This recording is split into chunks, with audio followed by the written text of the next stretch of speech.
It was raining again on that fine Wednesday evening in the summer, and Mr. Smith was riding his trusty horse in the rain. After a day of killing cows, you are a tired cowboy on the range. So when a stranger rolled by in a carriage, Mr. Smith was a taken aback. "What are you doing in these here parts, partner?" said Mr. Smith. And then it's a guy, he said, "Oh, no, speak English." And he said, "Ain't we to take too kindly foreigners round here?" And that's how racism began. Welcome to the listening show. Walter, I want to talk about sports. Okay, but that story was really enlightening, but it made me think, which is why it was so enlightening. But I was thinking, Yeah. what if the story was, "History paper wrong"? I don't know the language that is. Which translates to, "We don't take to foreigners around here," and that's how racism began. Oh, okay. I could see that Because too. it's about equality. Yeah. Yeah. It is. That's not what everything is about. Equality. Everything in the world, it all boils down to one thing. Hatred knows no bounds. Equality. You sound like we're advocating for it. Yes, the best thing that there can be. Not like love or truth or trust or any of those things. Equality. No matter what. So the other day we watched, this is about a thing. Sports. Yeah, the Chiefs are back in the training camp, the Kansas City Chiefs, and so their media group produces a mini series that's sort of a documentary, kind of detailing out their weekly occurrences and getting to know the players a little better and the staff. What's and it stuff. called? It's called The Franchise. Franchise. That's it. It is. They produce it. They do a very good job, and I highly recommend watching it, even to non-Chiefs fans. I've seen non-Chiefs fans be like, "This is really interesting," and it shows me what it's like to be in a football locker room and all that. Anyway, I'm excited about it, and I told you I wanted to watch that the other day, and you were like, "Oh, I don't know what you were like," but I was gathering you weren't exactly. You're not a sports guy, so you probably were like, "I don't care about this." But then you're like, "Oh, it's like a documentary about the Chiefs." I was like, "Yeah." And then you stayed and watched it. And by the end, you and I both said basically the same thing at the same time, which is like, "I want to watch more. I want to see what it's like." And I think that's how, generally speaking, I think that's how it starts, man. I think a couple years down the road, you're going to be like Chiefs fan. Well, while I wouldn't put it past me to do the opposite just for the sake of proving you wrong, I don't agree. I do not think I'm going to care. Really? I think I'll forget about the documentary in a couple weeks. Well, I'm not certainly not going to put money down on it or anything. I just also think that, okay, so like my fanhood, I was thinking the other day, how did I become a fan of sports? And I think that some people just have an inclination for sports because it's competition and people like competition or whatever. I'd be interested to see if you think why, But there's also something kind of tribal about it.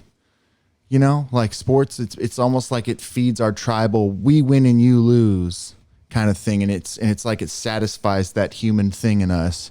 And it's a very real thing. Like if it's so real that people get in, fights and, gun fights and stuff over sports sometimes just because it's like, that's my team. And if, you don't like my team, then you're not one of us kind of thing. It's a uniter, but at the same time, it's a divider too. I don't dislike sports. I just don't care about keeping up with them. And to your point, if this makes sense, I think that sports are our placement or placeholder for war. If we don't have war, we need some kind of war. Yeah. We need to fight. The Olympics, and sports are like awesome. the most organized civil way to fight. Yeah, Olympics are awesome because you're basically going to battle with every country without anybody dying usually. Yeah, that's really great, cool. Because everybody needs that. Everyone needs to war. It's a fair war. Yeah, it's a good fair war where nobody dies. Like, because people like war. They like fighting, right? They wouldn't do it if they didn't like it. I'm just saying.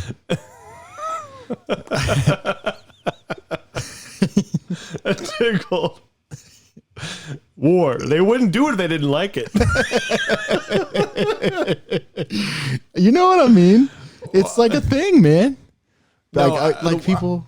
Yeah, I understand. It's just a silly way of saying it. Yeah, but I think it's healthy. It's also the War? thing that no, like sports. I know, yeah. It's like a okay, getting a little more existential and narrative, expository, whatever. But it's almost like it's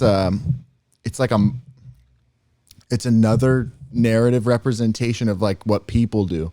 It's like they have to battle within themselves and conquer things, and when they are able to conquer the rivals in their life or whatever, then they get to transcend and they get to be a better person. So it's like you see that narrative play out in real time, right? Like, but with sports, you watch your team, which is like you transcend over the other teams, which are the things that are trying to beat you. But you don't want to get beat, because if you get beat, then you're weak and worse. Anyway, we don't have to talk about that. I guess, sorry, I forgot to go into what I was talking about. I became a fan of the Chiefs when I was a kid because I watched my family be like, yeah, this is us, the Chiefs, right? And then that's just what happened. So, and I think that's the case with most people. Even people that like this today, I was listening to Usain Bolt on the Pat McAfee show. And he was like, I'm a Green Bay Packer fan, and he's Jamaican. And so everyone was like, how'd you get to be a Green Bay Packer fan? He's like, I just turned on the TV and Aaron Rodgers won the game. And so I was like, that's what I want to win the game. So I like the Packers now. And he's just like a diehard Packers fan now. That's the case with most people. They turn the TV on. I did that with, was it Liverpool? I was like up at 4 a.m. one time. I was at the gym.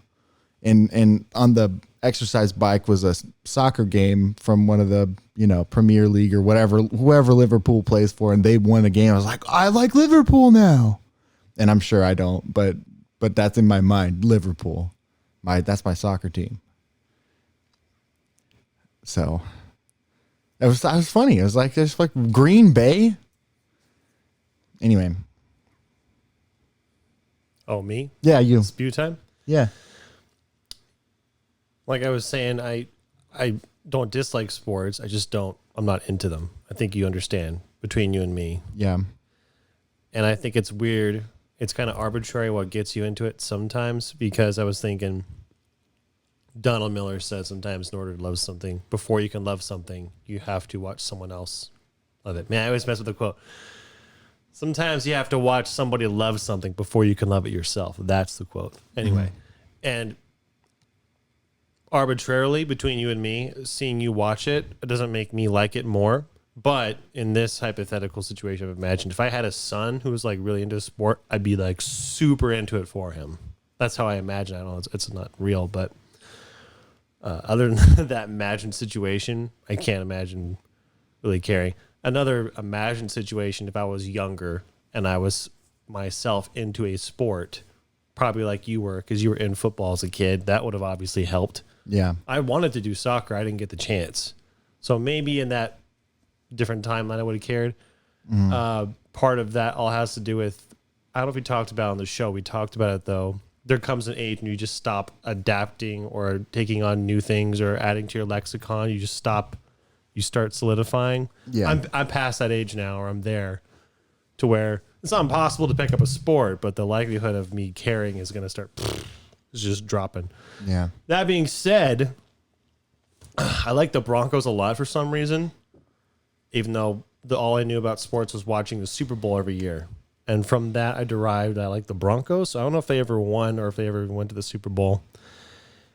And I only know or care as much as I do because of you.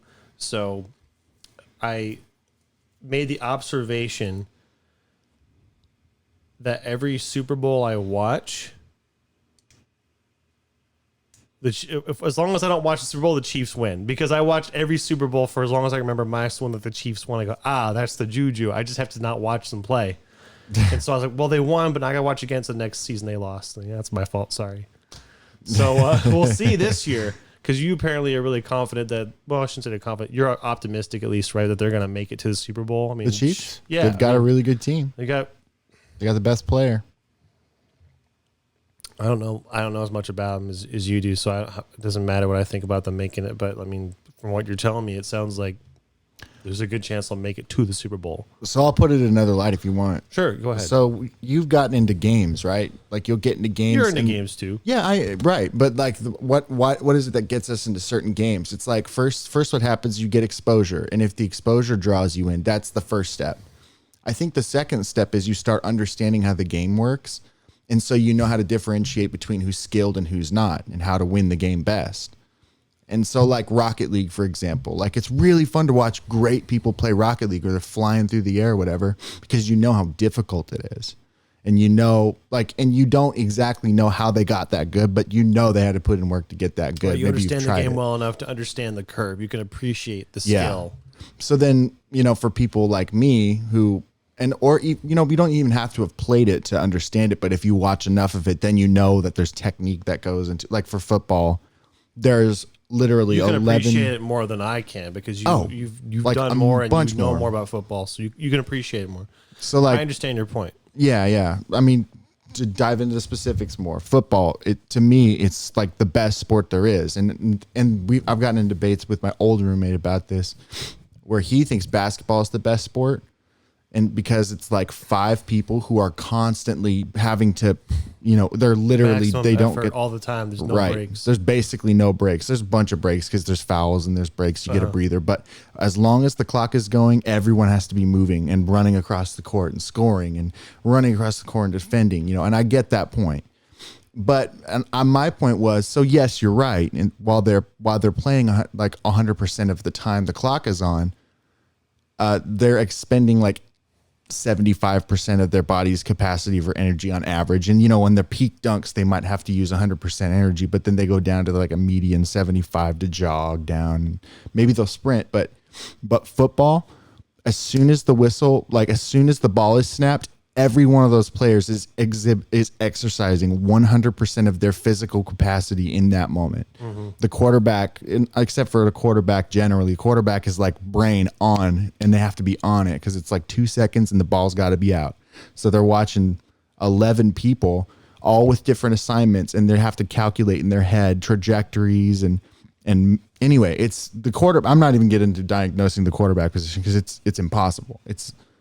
I don't know how anyone does that job, but then everybody, like, it's easy to see how the receivers' jobs would be difficult, or the running backs and things like that, because that's who you see making the tough catches and stuff. But to know like what the linemen do and how they have to like hand positioning and their feet positioning and where they shuffle and when they release blocks and when they have to move forward and where they have to line up.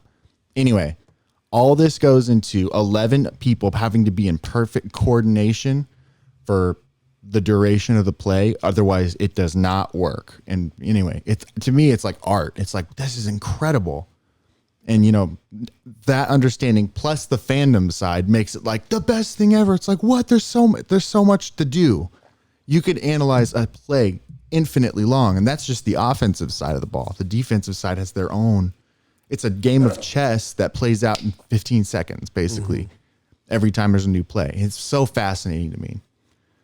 And you know that it's fascinating to a bunch of people when they get into it, because there are literally analysts who will go over one play for endless hours because they're talking about the minutia of where this guy put his foot and how that changed the whole play to do this instead of this. Anyway, all that to say, I think football is the best sport because it's like the most, you have to use your brain. Like in basketball, there's a lot of that too, because you're setting screens and picks and you have to do, you know, timing passes and stuff. Soccer, there's a lot of that too. Soccer's also, you have to go the whole time the game is going on. I wouldn't pick soccer as my favorite either, because there's a lot of like, you know, flopping and whining and and then there's no whining in football. And like when the play stops because of a foul, the clock doesn't stop. It just, you get a bunch of breaks. And, you know, technically that's the case for football too. If like you get tackled in bounds, then the clock keeps going. But you have to get going within 25 seconds on the next play where you're expending like 100% of your energy. Anyway, to me, it's like watching the best athletes in the world exhibit their very top peak physical condition for the duration of the play every 15, 20 seconds or whatever it is. And it's like, man, that is so impressive to watch human beings at the top do what they do. Yeah. I'm somewhere in the middle. Obviously I don't know it or appreciate it as much as you, but I'm also not at the other end where I'm the comic of the fat guy on the couch watching someone fumble the ball. What an idiot. Well, I understand that it's beyond my abilities and all that, but yeah. Interesting, the idea that you have to have some knowledge or time or investment in the sport, the game, whatever it is, in order for you to understand and appreciate the skill.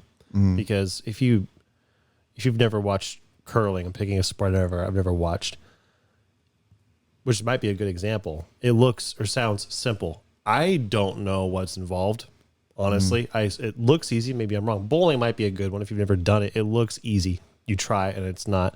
And then if you've played several games, there's still a whole bunch I don't know. I know that. So anyway, it's interesting that the more time you put into something, the more you can understand how much skill can be accrued in it. So yeah, if I put more time into football, I'd appreciate it more. But like I said, I just don't care. I got into another example. I got into chess about a year ago now. I downloaded the chess.com app just because I wanted to see how good I was. I started kind of casually playing with a couple friends, and I kept beating them, and I was like, I wonder how good I am. And I got the website app, and I quickly realized I'm not good. I'm like average, like a little better than average now. I think I'm actually like 80th percentile, which is pretty good for anything, but chess is just so, boy, it's like football is, except for without the physicality, and like the brain power is like, oh man, that's like, if you're talking about how much brain you have to use in each sport, it's like chess, top of that, just the top. That's where that is. And football is somewhere near the top, but it pales in comparison to chess. Now, yeah, I appreciate games for their like technical difficulty, and also like I really do like it when physically the peak physical specimens are just going at it with other peak physical specimens. So football to me is the best of both. It's as good as you can get with both being at a high level.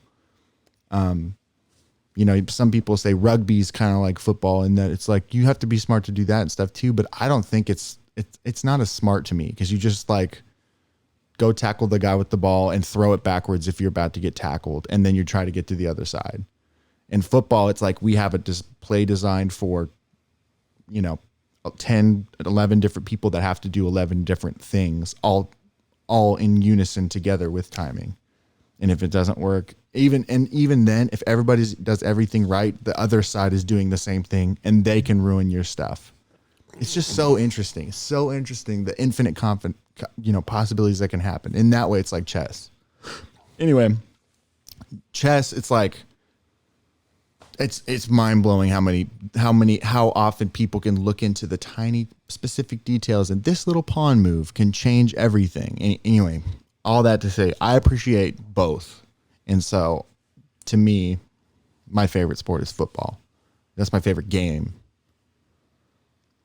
I explained why. What's your favorite game? Sport, you mean? I don't even care if it's a sport. Just game.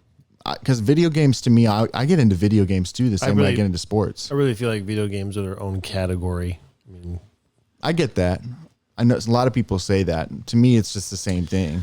I don't know. I don't know if I have one. I don't know if this counts, but if I was just thinking, if I was in front of a television and there's a physical competitive sport in every program, I can pick one. I would want to find a motorcycle, off-road motocross race. That's what I'd want to watch. That or like BMX or something. That or like skate.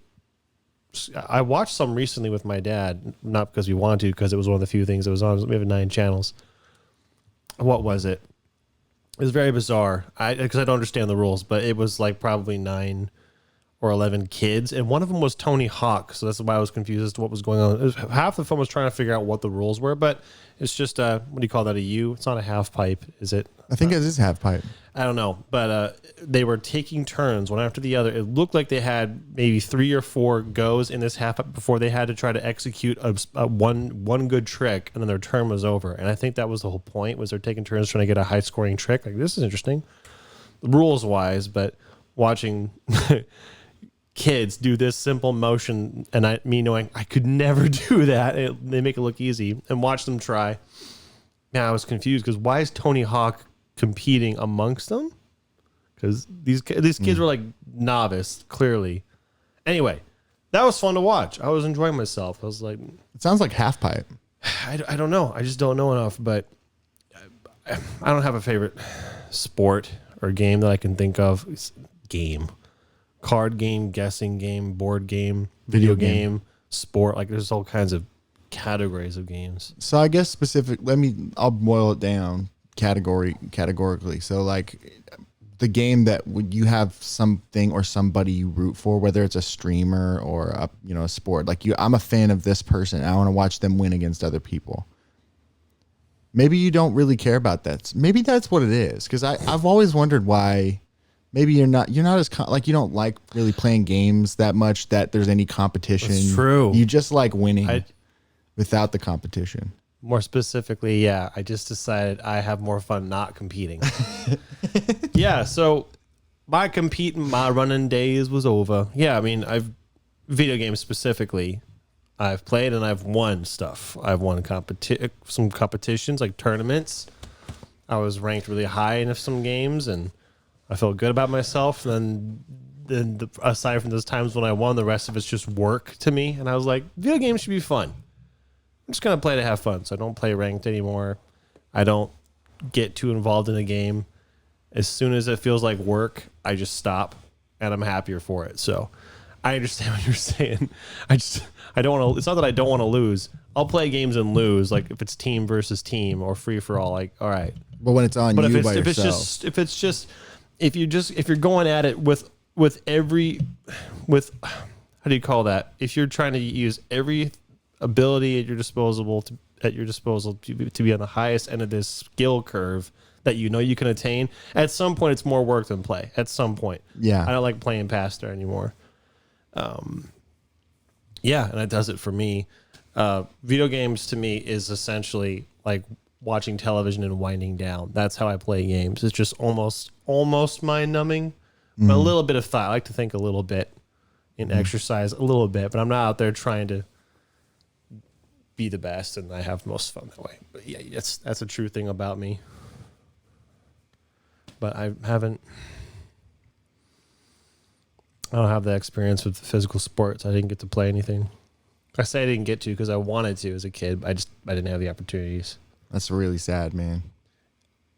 I guess, but I'm fortunate in so many ways. That's how I see it, which is not like me. We need to get that microphone for your ass.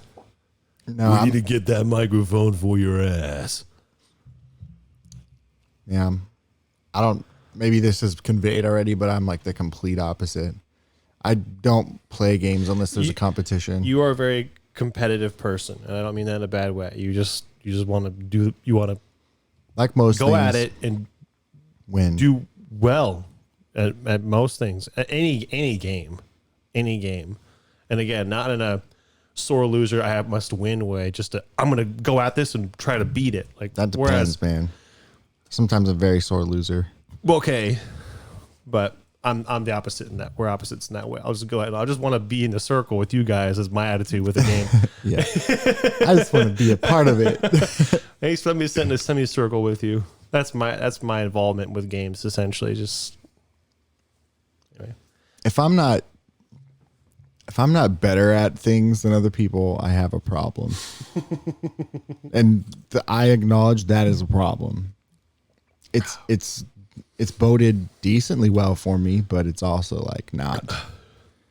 Because now, like, even like knowing things, I want to know more things than other people so that I'm smarter than other people. I know I'm not. I know I'm an idiot now, and I know I won't be. And so, I've given up on trying, being smarter than people, but I still like to know more things than most people. I'm the kind of guy who will be at work and I'll listen to a dumb astronomy lecture about stars that are condensed in the densest material. I just did that last week. If I find out I'm bad at frisbee, I will go out and I will throw a frisbee for hours until I can throw it good. Mm-hmm. If I'm bad at basketball, I'm still bad at basketball. And it haunts me in my sleep, dude. It actually does. It's a problem. It's not bad to be competitive. That's a good thing. I think it's OCD. I think it's obsessive, man. I actually do. This is a problem. It's a problem with me. The basketball thing, I think about, man, I'm not good at basketball. And like Nathan, my buddy, my old roommate, he's good at basketball. And so he would be like, hey, you want to go play? I'd be like, yeah. And then I'd get out there and I'd just get frustrated right away because I'm just not good. I used to be good when I was a kid. And I grew up and I thought, oh, yeah, I'm good at basketball. And then I tried it and I'm butt cheeks at it. I'm so bad. I just thought of something. It's like, I don't play sports, but I feel like I would have played a game. And there is a game that I played with you. It's been a while. You passed the football around. Nope. Let's see if you can remember. I think eventually maybe you could, but it just slipped our minds. Oh, let me think about it. I can give you a category of that. If that's no, I don't want. I don't even want any hints. What did we play? Let me know when you're ready for a hint. Oh, I got it. I got it. Yeah, ping pong. Yes. Yeah. We played ping pong quite a bit. Yeah, we did. I thought of it because you said, I was like, he's going to go play with Nathan at a game that he knows he's bad at, and then he's going to stop because it's not fun anymore. I don't know if that's what happened. No, I did. I won't stop. Every time he invites me, I go. That's good. I literally, it's one of those things. I don't have a basketball, so I can't. I'm glad I'm not gonna buy one either because I would go after work and I'd go shoot hoops until I got good at it, and I don't need to be good at it. What my question is, when you go to play with him, what's your motivation? What's your goal? Be better than other people at it. Okay, that's why I thought it was. Yeah, because we're like you with ping pong is what made me think of this. I only beat you one time, and that was like with a handicap. I think we were playing with our left hands or something, so it doesn't count. We've played probably over a couple 300 times, whatever, a few hundred times. Yeah. I've only won. I've only won once, and I still play. So you got to think that losing can't bother me too much. I'm just there to play the game. I'm not. If I was trying to win, yeah, I would have quit a while ago. I would have refused to play. So I know you're not playing. You want to win, but you're not playing to win. I don't know if that makes sense. But I understand. I know you. We're just talking this out for everybody who's listening. I think I was one of, you know how some people are kind of naturally good at most things? I think I'm kind of like that. I think I've always been naturally pretty good at most things. Now, that all that is led to is when I'm bad at something, I get mad and I'm a bad loser. And with basketball, I'm kind of like that. I've learned to not be as bad of a loser, but I've gotten worse about it. Like ping pong is a good example. When I played with Nathan is kind of like that too. He's kind of good at most everything he does. Kind of sports wise and stuff. He's got good coordination, kind of like I do. And so when we started playing ping pong together, he quickly kind of caught up to my skill level. And neither of us ever really surpassed each other. We always he'd win 2, I'd win 2, he'd win 3, I'd win 4, he'd win 1, I'd win 1. It was just like, that's what you'd want. And it was great. It's really fun playing with him. Now, unfortunately, whenever I'd get into a winning streak, he'd have a really good attitude about it. And when he got into a winning streak, I did not. I'd be like, you're sitting your ass down here and I'm going to play you until I beat your ass. Like that's how I'm with everybody. And it's not good. I'm a bad sport. I think that it means I'm a bad sport. I do that with people when I play chess too. Like if I lose a chess, I'll be like, no, we're playing again. I don't have my bleeper, but when you lose chess, you're like, yes. What a no, and I'm not being derogatory at all. That's true. That's how I am when I play video games. Yeah. It's not even competitive. Yeah. I'm making a competition out of this mundane game. It's just a banal way to get fictitious anger out. You've heard me like rage at chess. Chess is one of those games that gets me hotter than anything else. I will say that your rage is a bit more genuine than mine. Your game rage, it's a bit more like He's actually mad. I am. Yeah. No game. I've been. I think there are funnier games to lose your games to lose your anger out on. At least it's not like that's a fucking stupid way to play Hungry Hippo. I mean, I only ate 15 little pellets.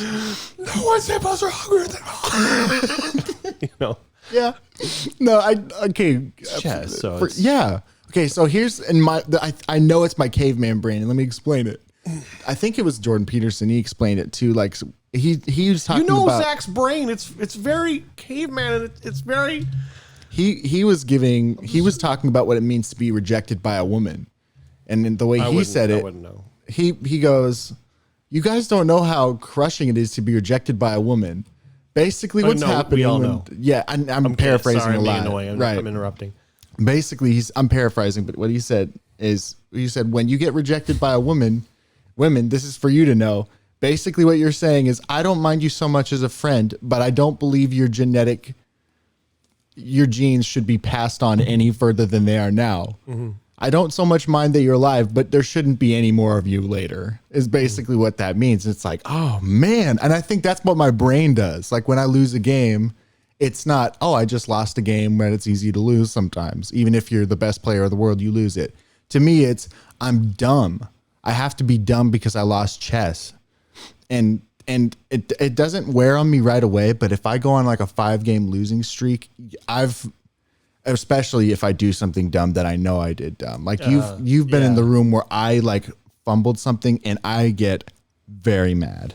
I mad at yourself. That's different than getting mad at someone else. No, not that you don't get mad at the other player in chess. Right, but not that I don't take it out on people either. I'm pretty sure that like I've gotten blocked on chess.com a lot. I'll be like, because if this is the bad part about that website, it's really easy to rematch people. And like when you win, you're just like, oh yeah, I'll rematch him because he's going to be mad and I'm going to get more wins for free. And that's what happens is that, whenever you start losing, you just keep losing because you're playing angry and not thinking. Yeah. And so like there was this, I know one specific guy, he beat me like 4 times in a row and I kept rematch. I'm spamming his inbox, rematch. Yeah. And then he rematches me and he beats me like right away. I fumbled it right away. And then he said, sorry, I got to go, man. And I was like, F you, you coward, come back here. I was like, you're just a coward. You don't know how to, you're not going to be. It was like he beat me 5 times in a row. And I've done that a couple times. But in that, in that app, that's not uncommon. I also don't approve of it, but I was very mad. It's so stupid.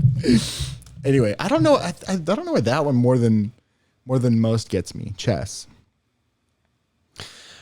I don't know if this is really related, but like in Halo, for example, in some video games, I'll get sore winners/losers to where the attitude can make me upset, but typically I'm just confused. I think this situation goes in the sense of a rematch. I think it's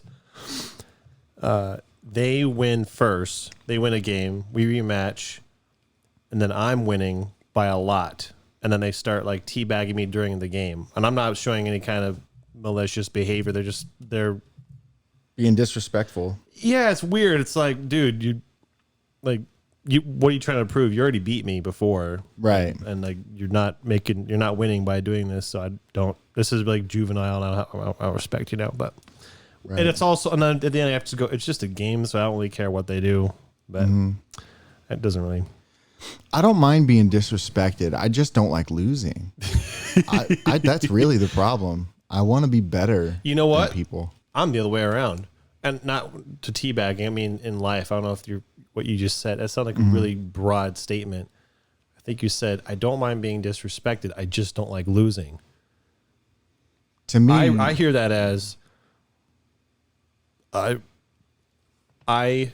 don't mind principles. I mind. Oh, I just had it. I don't mind principles. What's synonymous with losing, winning and losing? I lost results.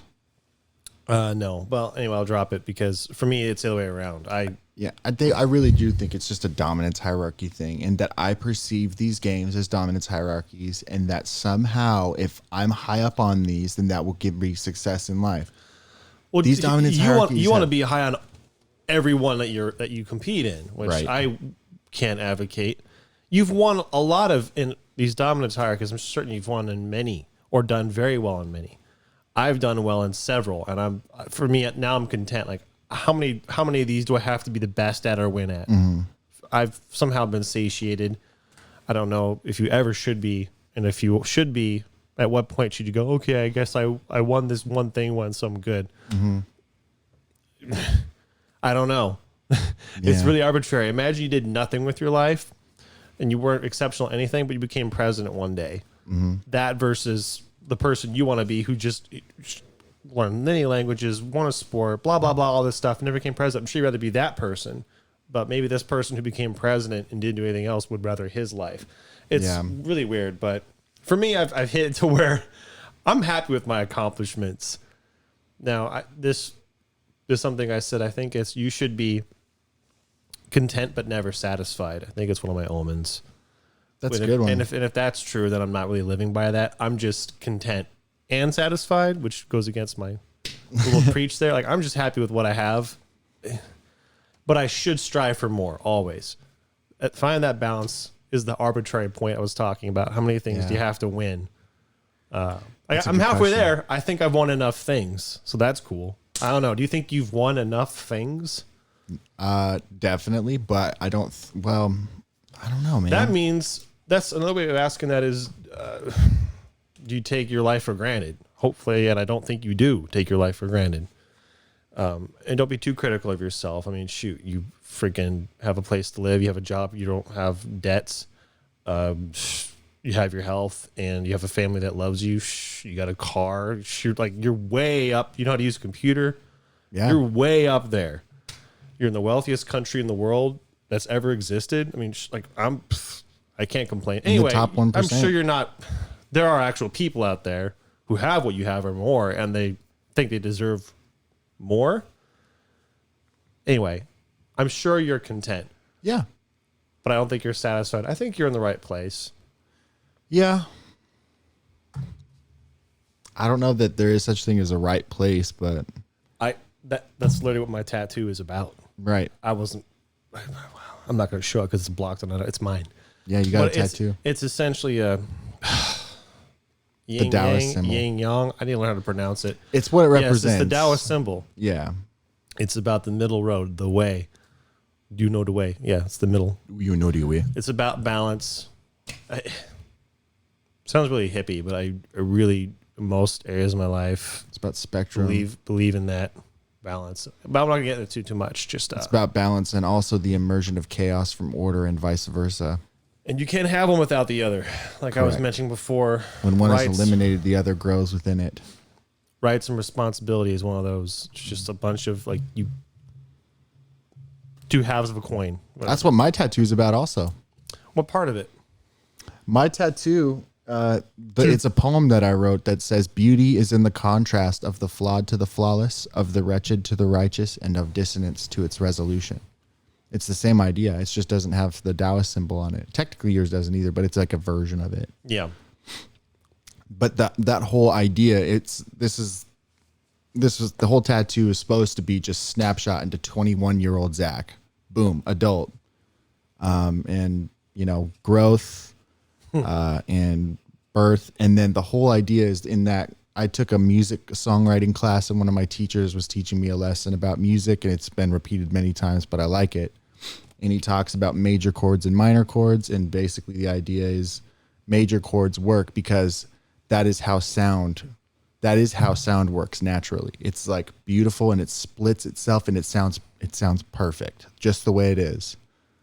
But music comes from adding dissonance to it. And so it's like you take this perfect thing and then you squish it and you spread it and then you just crunch it around and you make this ugly thing and then you resolve it back into that perfect thing. And then that makes the perfect thing more perfect because it corrects. Like it's an interesting idea that that a perfect thing is perfect by itself, but when it has corrected a bad thing, it's even more perfect. And that's what your brain tells you too. When you listen to a grungy chord that's then resolved into a beautiful chord, it's like, whoa. It's like the best feeling in the world. It gives people chills. I understand if you're frustrated at thinking you're not able to convey how exactly you think of it or makes you feel, which is okay. It's important to you. But because I have the same thing with my tattoo. Like, it means it's for me. But any other meanings in your tattoo? Oh, before I forget, I guess I want to say, you said your tattoo is a snapshot into when you're 21. I thought that's funny because there's actually like a window in my tattoo to a time in my life. Yeah. So thematically, there's some similarities going on. Any more stories in the tattoo? Probably. Let's tie it back into dominance hierarchies, I guess. If the tattoo's related, I was just the tattoo. You want to talk about tattoo? Yeah, I was. You don't have to show it, but I was really interested in the descriptions of him. So, who knows if it'll be visible? But, oh yeah, yours is perfectly visible. So it's a tree. I mean, not detailed, but you can see the whole tattoo. I drew this tree. Unfortunately, the tattoo guy very much effed it up because I told him to do it.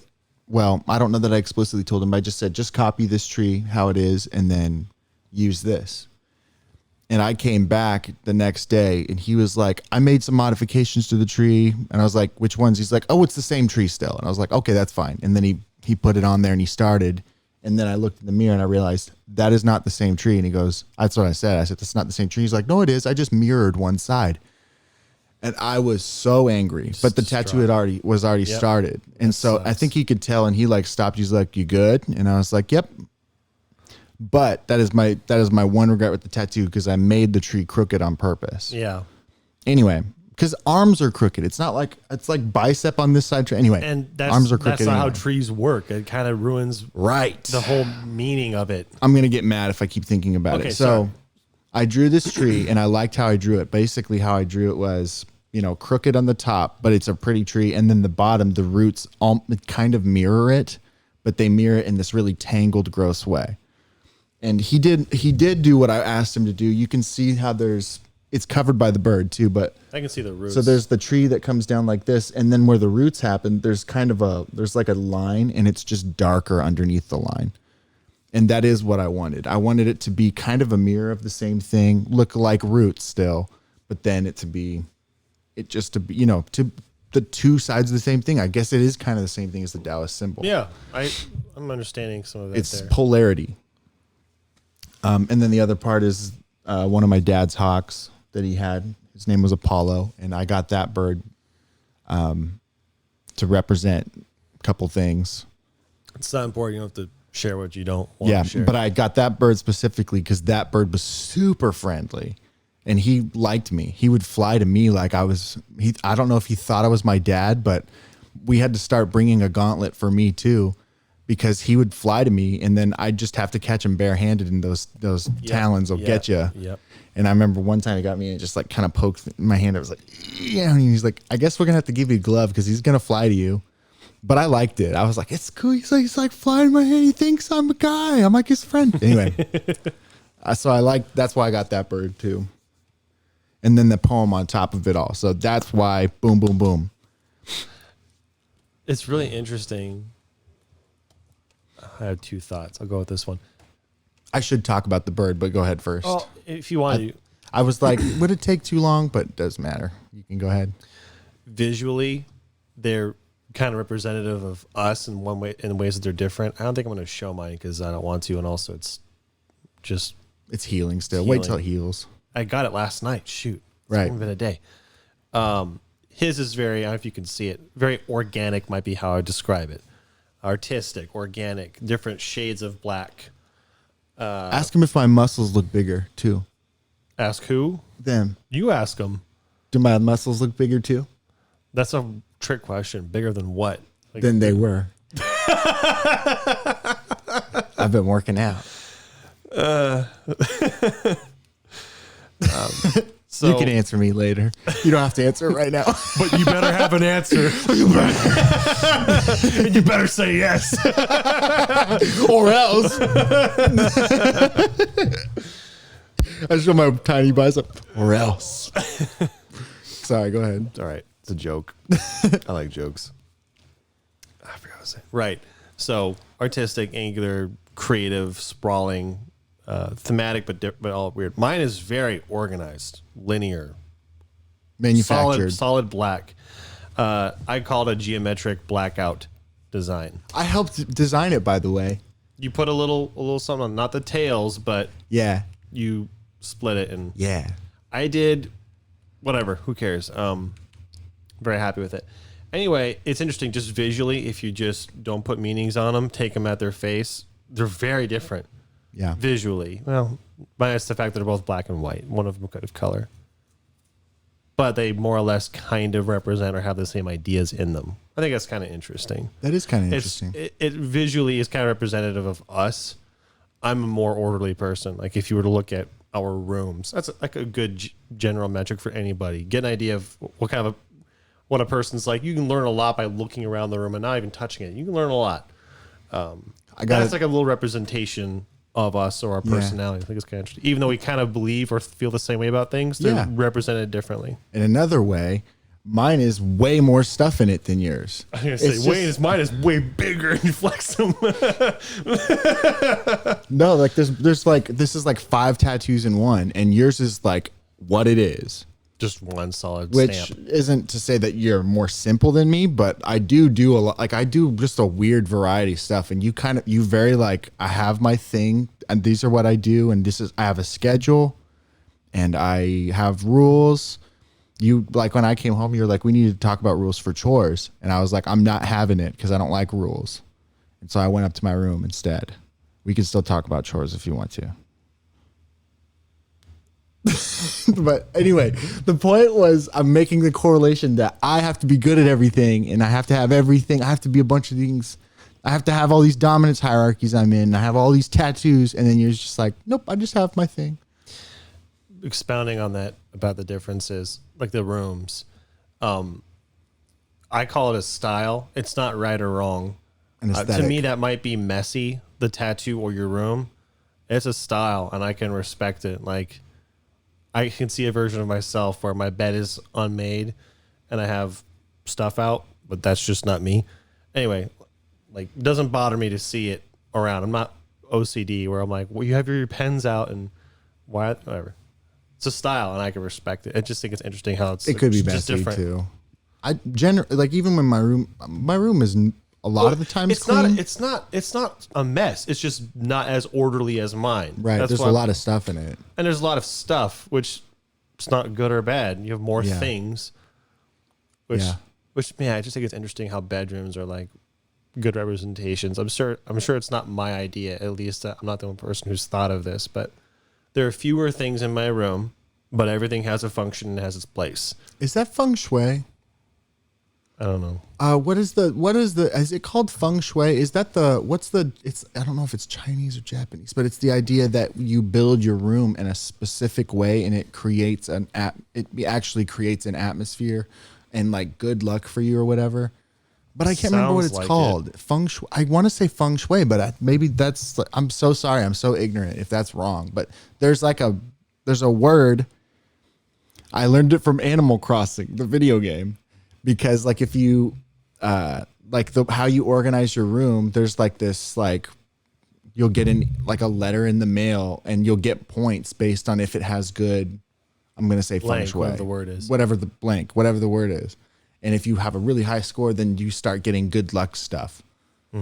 Anyway, and that's supposed to be like, when I was reading, what is that? They were like, oh, it's just the idea of this thing. And it's like a real thing that people practice in their homes.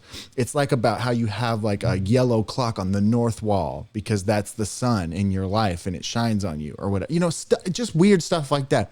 Or your couch it is beneath the windowsill so as to shine light on you while you rest. And anyway, I don't understand it, but there's a pattern. Terminology. Yes. I think it's feng shui. I don't. Philosophy. It's like a superstition, really. I mean, it might be part of another religion. It's like a sub part of, I don't know, but anyway, it's like taking your idea and extrapolating it out to something that's like dogmatic or religious somehow. the idea that like a person sort of like your room kind of represents your life. And I don't think it's hoo-ha. I must not interrupt your farting. go ahead. ever. Yeah. Sorry. I didn't mean to.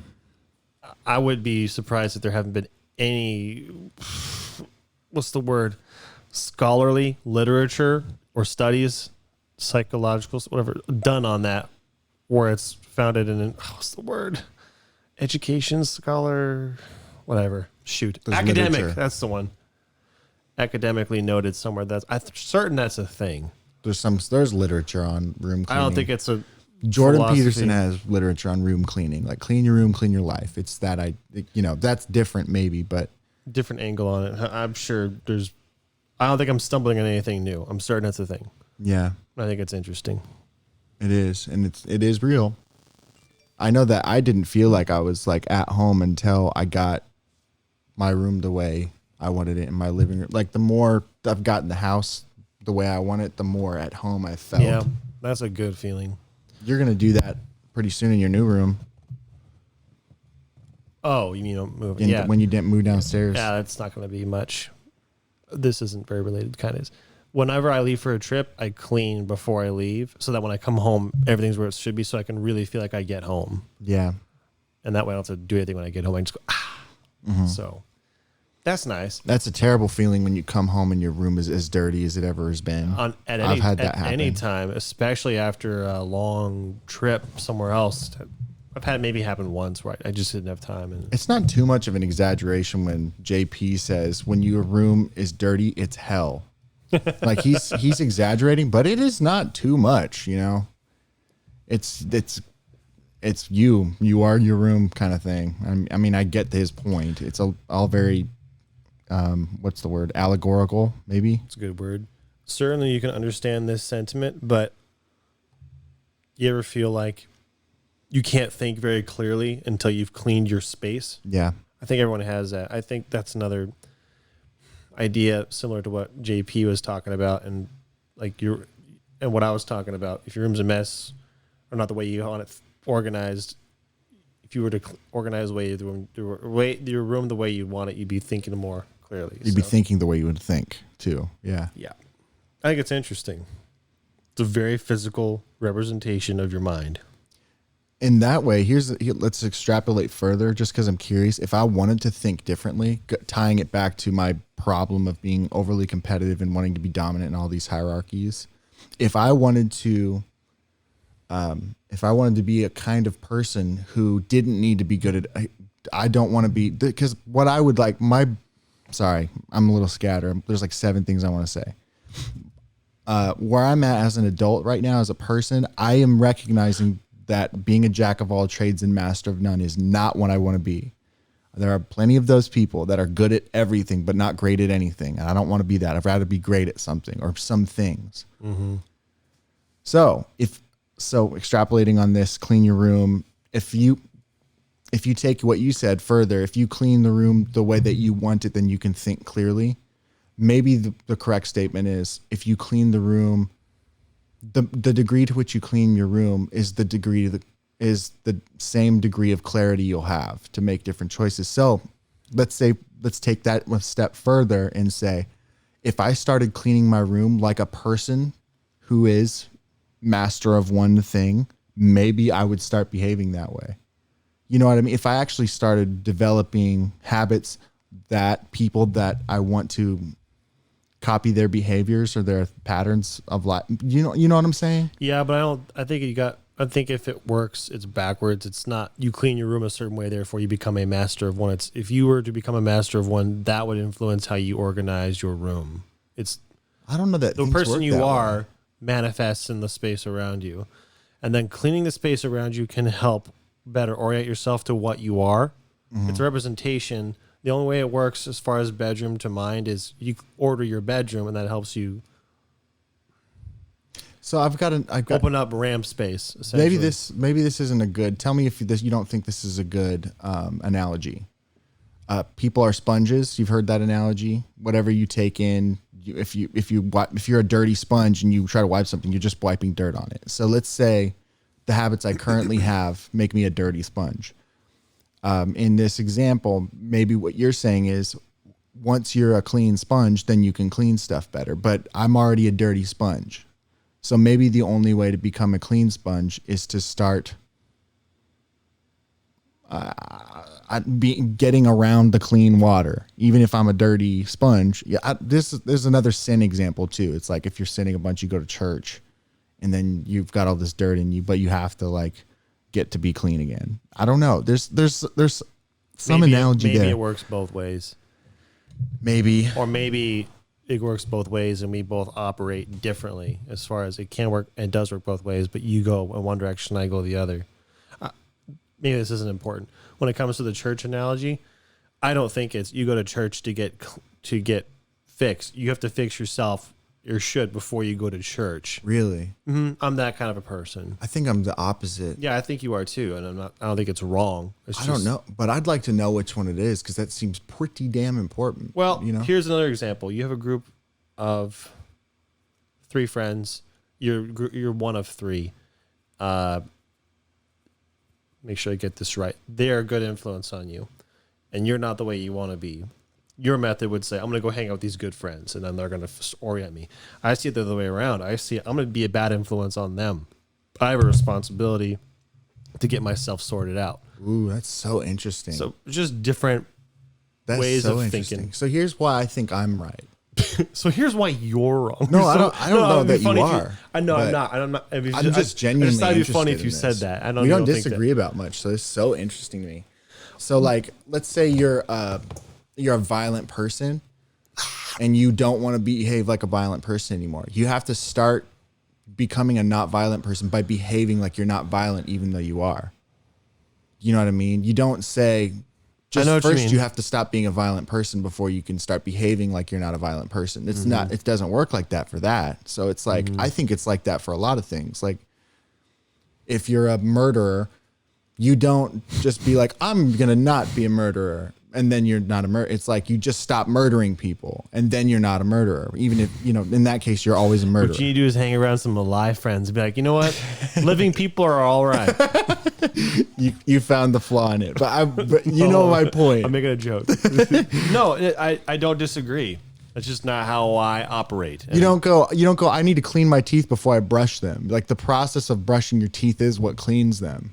So maybe you behave. No, that's not a good example. That's not another good example. You don't have to make an example. I thought that one was good enough. I totally understood it. Like I said, I don't disagree. If you want to stating the way I operate, if you want to be good in it, like if you want to be a good pianist, you don't instantly play it. Like you're not a pianist. You don't just read and study sheet music and make sure you learn all that before you ever touch a piano. Yeah. Expecting to just, I understand. Okay. I don't disagree. Okay. That's because it's not very hopeful the other way around either. Like I would hope that, like let's say the church example. If I have to get cleaned up before I go to church, I'm in bad way. I'm just not gonna. I shouldn't go to church. And again, I get it.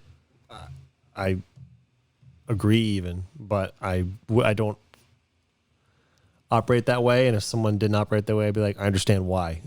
So tell me why. Why don't you operate that way? It's just this weight of responsibility and the fact that your problems should be your own. It doesn't mean you can't have people help you, but man, you have a responsibility not just to yourself, but to others. And if you're shunting those onto other people, this is how I see it, by the way. Again, you before you interject and go, because I understand your points and you're right, but that's how I see it. It's a pretty negative way of seeing it. I think it's right too, though. Maybe sometimes it's right and sometimes it's wrong. Well, maybe sometimes it's neither. Here's how I understand it, and tell me if you think this is wrong too. So, like, maybe your weaknesses are these things, and your point is nobody else should have to bear my weaknesses. That's going to cause them. It's going to cause them the same energy and the same energy as it would cost me to deal with it. So I should just deal with it myself. It's non-comment on them. Now, how I understand is everybody has different skills, and so this person might be really strong in this area, you're really weak. So when you go to them, even though you haven't figured this out, for them it's like, oh, you just do this and I'll show you. And then you're like, oh, it's not hard for them, so it's possible. I don't know if that makes sense. Of course it's possible, but in that group of friends with the strong friend, there's a weak friend. So one friend fixes you up and the weak friend takes on all that work, that shit you had. So now got fixed and made one bad and nothing got better. Maybe. I'm being annoying, Maybe. but I think that's probably what makes groups of people important is because, a lot of people can carry a heavy burden easier than two many people. hands make light work. That's Yes. one of the phrases. Yeah. I definitely. Well, I know that at least biblically, it works the other way. It's like, I don't think that God, for example, says you have to be clean before I'm going to be friends with you. I think he just like, I'll just be friends with you, and then we'll be better friends if That's you're probably clean. the best example or case of that way of working is God didn't go, you have to be blameless before I save you. Yeah, That's probably the best example. I think it is. God is the best example. Jesus is the best example that I can think of. So yes, that'd be your. That like, I should have probably started with that. Like- If I have a Jesus token, I Boom. should probably lay that down. Yeah, like I'm not trying to fight you. I'm just trying to explain how I think. Yeah, but there's something so you obviously something true what you're saying too. It's like if it's not. How about if? Well, we don't need to hash it out, but an idea is what if it's within your ability to fix it yourself, you should fix it yourself. Yeah. Or at least it'd be in your best interest to fix it yourself. Yeah. It'd be ideal to fix it yourself. Yeah. Okay. Well, whatever. See, maybe it's both. Maybe there's a middle ground. I wondered here's what I wonder. I wonder the nobility of getting help for a thing that you don't know if you have the ability to do by yourself. That's gray stuff, man. Yeah. I don't know.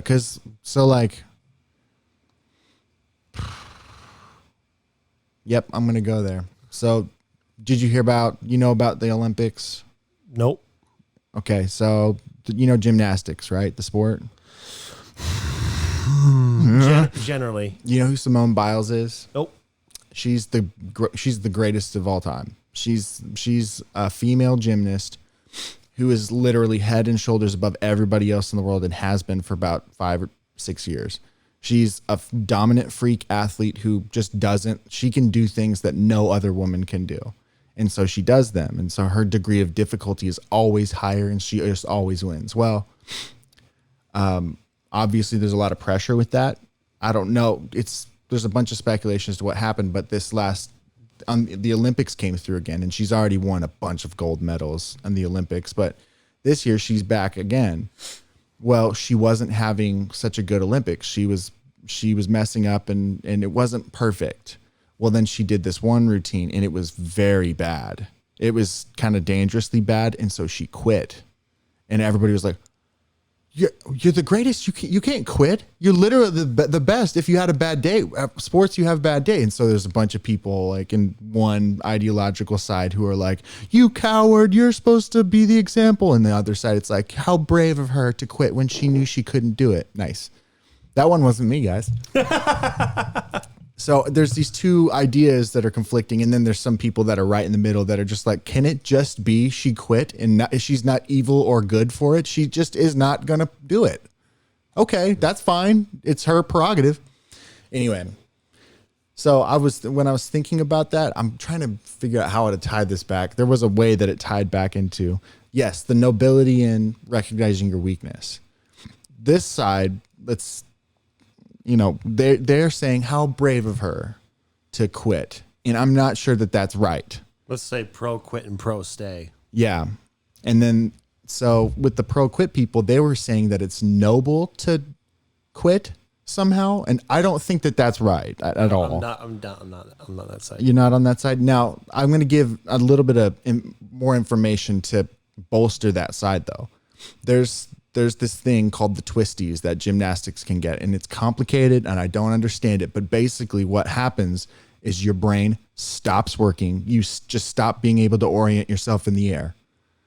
It's happened to baseball pitchers too, where they've done this pitch for years. They know how to throw strikes, and all of a sudden they can throw nowhere near the strike zone. They're just throwing it everywhere, and they're like, I can't get control of this, and they just have to get taken away.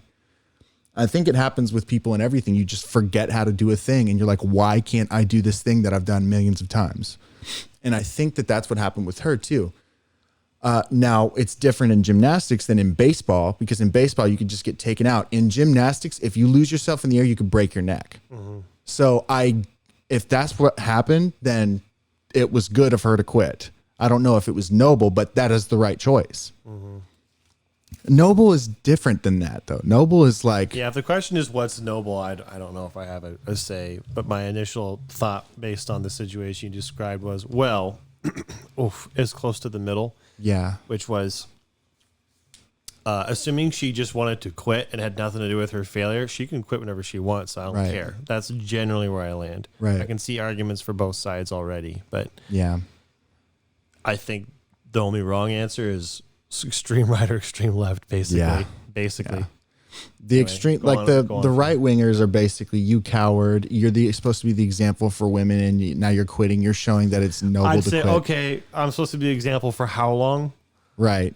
I mean, Well, and it's like, what How can many- you how can many- you do a triple backflip? yeah, how like, shut up. about you get yeah. some gold medals and then you can tell people how many I'm supposed to How have? about you be the standard for the entire world, and then you have to deal with that pressure, and then you have a bad day. I don't know. Like, it's those people are dumb And too. the other side is if it was being a sore loser, which is not likely, but I don't know. If you're It's being possible. if you're being a sore loser, it's also like, I don't care, quit then. You're right. Maybe I'm just too callous of a I person. remember, I get why people are upset about it, because she was like she was the most dominant have another- woman athlete in the world at any sport. Like, have there another- was Serena Williams for a while, but like now it's not close. There's Simone Biles, and then there's every other woman. This is She's just so much better. Anyway, go ahead. it's another angle on someone was saying before, like, why don't you get gold medals? Maybe people should take a look at themselves and say, why don't you want her to quit? Because she's entertaining, you want to watch her. Yeah, I understand that, but she has a life too. And how long is she supposed to perform for you? And what does she owe you? Right. Does she have to win them for you or for someone else that you're claiming that she owes them to? Yeah. Maybe she just owes them to herself and she can leave whenever she wants. So I'm really landing right down the middle. I'm totally with everything you just said. That's where I am. For fun, I'm going to do devil's advocate just as a mental exercise. It is fun. So let's say the only justification I can have for the devil's advocate position, but to what you just said, I'm with that. I think if she's her own person, she should damn well quit if she had Even a tickle. if She it's had the a worst tickle in her case tummy. scenario, yeah. Even Yeah. if she's She's her own independent person. She has that prerogative. But so the other point would be the Olympics. What sports are? Sports is, I talked about it earlier. There's this narrative of human beings, and the narrative of human beings is overcoming and conquering. And that's what sports are. Basically, sports is a playing out of that narrative that's done in a safe, generally safe and, confined way. So it's like when we watch a gymnast, what we're watching is them using taking the years and years of stress and muscle that they've built on their body and all the technique they've practiced and perfected. And you're watching them literally sacrifice on the altar this 10 years of their life, or 15 years, 20 years of their life that they've sacrificed to transcend and do this incredible thing. So you're watching, it's way more than just watching a girl do flips for most people. It's watching, that's human beings fighting against it all. Transcending. That's human beings transcending is what you're watching. And when you watch the best at that, you're watching the best in the world at human transcending is what you're watching when Simone Biles just knocks the ball out of the park. I'm trying to. No, good words. Overcoming competition, and then the word you didn't say, I think, is structure. So structured competition And of overcoming. Yeah, structured. Thank you. So that's what you're watching when you watch that. And so when you watch the epitome of that narrative playing out, quit, it's sort of like you just watched humanity fail. Right. I get the devil's advocate. That's the best devil's advocate. And it's a pretty compelling one narratively, but again, from the individual personal perspective, which is the appropriate one to look at it. Yeah, she can do whatever he wants. That doesn't negate from his narrative sense. That's a pretty big bummer. You just watch human beings fail. You could make a similar, oh man, I'm sure these mental exercises have been done. You could come up with one that has more actual impact than a television show. And I'm being benign. You could have somebody who discovers anti-gravity and they want to keep the discovery for themselves. Now that's another bad analogy, but we could have the same problem. You owe that to us, or it's his, and or he can do whatever he wants. I don't know. Maybe it's a bad. Oh, jeez, those are some big ones today on the show. Yeah. I'm used to hearing about that's like at least 3 in 1 hour on the show from you, not just me. And they're starting to hurt.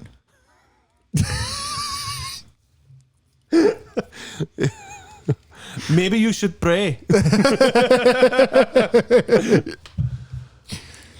No, that's a decent example. You cure cancer and then you find that's I don't know.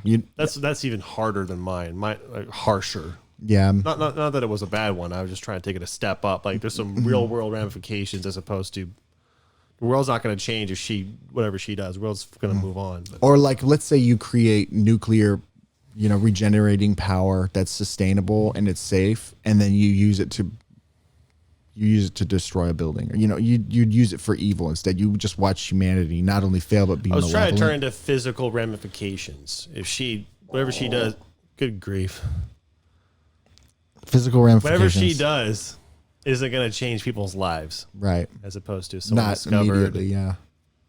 Not really. I mean, a lot in their minds and hearts, maybe. I mean, they're not going to go hungry. They're not going to not be able to get to work. It's nothing world changing. Not like if someone discovered gravity. You understand? I'm trying to understand. I'm trying to make it more tangible, increase the severity to largely, to where it's more like, oh, this is an actual problem here. I know she's inspired plenty of girls to join gymnastics, and that changes the course of their lives. But I get your point. Largely, it doesn't impact whether someone's going to eat lunch tomorrow. I wonder how hard, because you took it up to cancer, like that's another level. I wonder how high up that could go. It's tough. Anyway, don't need to. But in this case, I'm very comfortable in the middle, but maybe I'm the wrong person to get an opinion about this. Yeah, I kind of was thinking about it, and before I knew about the twisties and about how she actually could, hurt herself if she tried to do it with this condition happening, where she just loses orientation.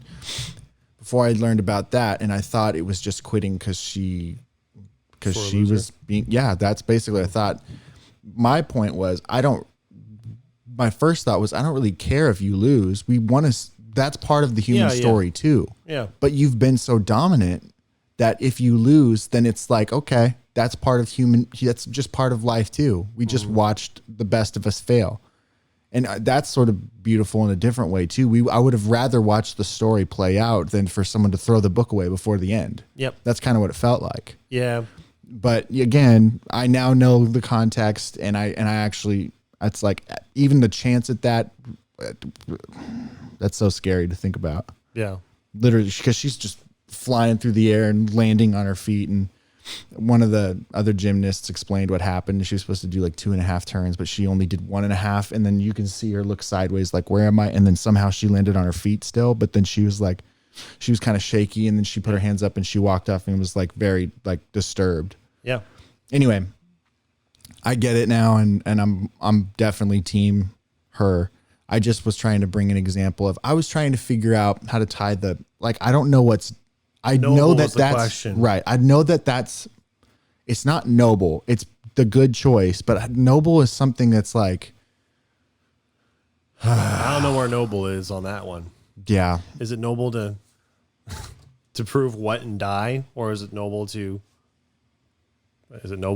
quit to make sure you don't die, but then disappoint people? Oh, geez.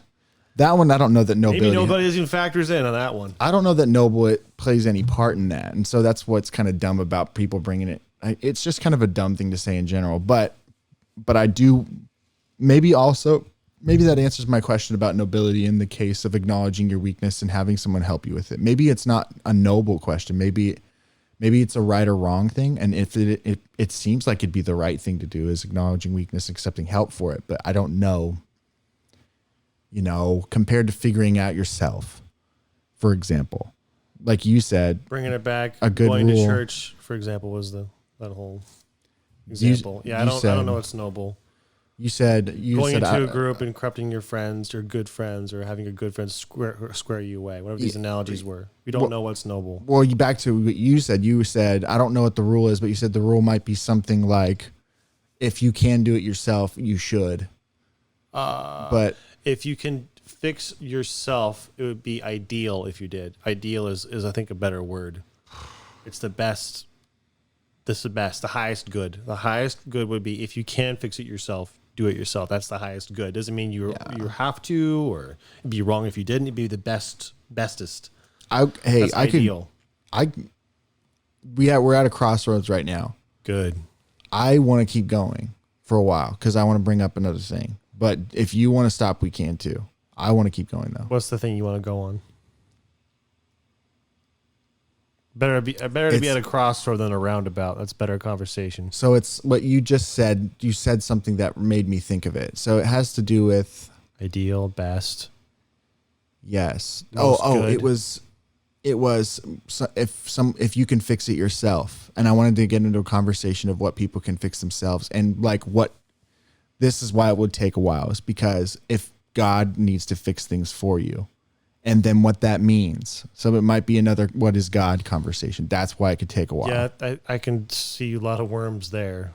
So I think we should save it. Let's try to wrap up the thought or get a question. Let's get a question so we can for open it next next time. time. Okay, so the question is, with things that you can't solve yourself or you think you can't solve yourself, this is my question. Maybe you ask it better. Ask your own question. I'll reword it if I want to. Thank you. What does it mean to fix your own problems? And then what does it mean for God to fix your problems? Because there's a lot of gray area where God fixing your problems could be just you fixing your own problems in a weird way where you didn't, I don't know. It's just weird to know what God fixing your problems looks like. I don't know if this is the same idea. So never mind how I word it, but the idea that you are saved despite earning nothing. That's one person. The other person has done all this good work, all of his life, and the best he's been, and he's saved. God loves them both the same. So different than that. I guess here's more ultimately the question is, how do you know when it's God, and how do you know when it's you? Responsibility, you mean? Anything. So well, I know one thing. If it's good, it comes from the Lord. Well, that's what people say. That's what I say. Yeah. You can reword your question again. I'm not So trying to attack this. I'm trying to get the question. So another way to say it, another way I'm thinking of it is like I know like super conservative or traditionally Christian people that I've heard of or I know personally or pseudo immediately, but people will be like, I don't know why God doesn't fix this for me. Or they'll say that's a whole other question that I have an answer to, but or they'll say the demons are making me do this. And it's the demons that are bringing temptation into my life. And that's why I keep sinning, things like that. It's not on them. So the package, those are a lot of questions. I know that's why I was like, the package that encapsulate most things you said, I think was, how do you know what's you and what's God? Basically. The question. So if we can remember that, what's the difference between what is you and what is God? That's the closest question I can get to. That's that opens all basically those up. Okay, because I wanted to answer those, but I do too. I don't think that we'll be able to. It wasn't even many worms. That was many cans of worms. I know. That was like I plopped the fridge down and said, there's a can of worms in here. No, you just knocked the fridge over and a bunch of cans came out. And I said, look at this unopened can. It says worms on it. Yeah, yeah. Anyway. You get the that's why I was like, hopefully we can start. Hopefully we'll still have the can opener in our hands and be able to get to those questions the way we meant to, because it's just so many. That's another one of those. A lot of those worms are going to slip through our fingers between the time this ends and the next one. That's going to be another one where I'm going to want to like go into both answers and why this one could be God and why it could be just yourself. Because I think we're going to have different opinions. I won't disagree necessarily, but we have different opinions. That's why I want to do it right now. Is I just think we could, but we've done an hour 20 minutes. Yeah, and I think it's going to be we've done one that was like 2.5 hours or something. It'd be good to do it separate. You're right. Yeah, it's just going to I'm interested, but it's going to go. We've already hit several things and it's been long enough, so. Yeah. I don't even think I got to Yeah, there was a couple things I missed too. Yeah. Okay. It's yours. Thanks for this. You're welcome. Keep give us reviews and stuff, and let it keep. I like our interactions that we get. They're very limited Yeah. from audience, but every bit we get is cool. Yeah, and if you guys have any suggestions or anything Yeah. that you want to see, I'd be interested to know too. Let us know how the soup was. I want to know the engagement right now, and if it's not interesting at all, tell us why, because I do care about that too. I will keep doing whatever we want, but if we know it's interesting to you guys and we can do it, then we'd be happy to. And if you tell us how interesting it was or how the soup was, then we'll know you made it all the way to the end. Basically, yeah. It's a trick. Yeah, we're trying to trick you. That's the whole thing about this. This whole show. It's a trick. It's a trick. It's a trap. All right, bye for all time. Bye. Yep.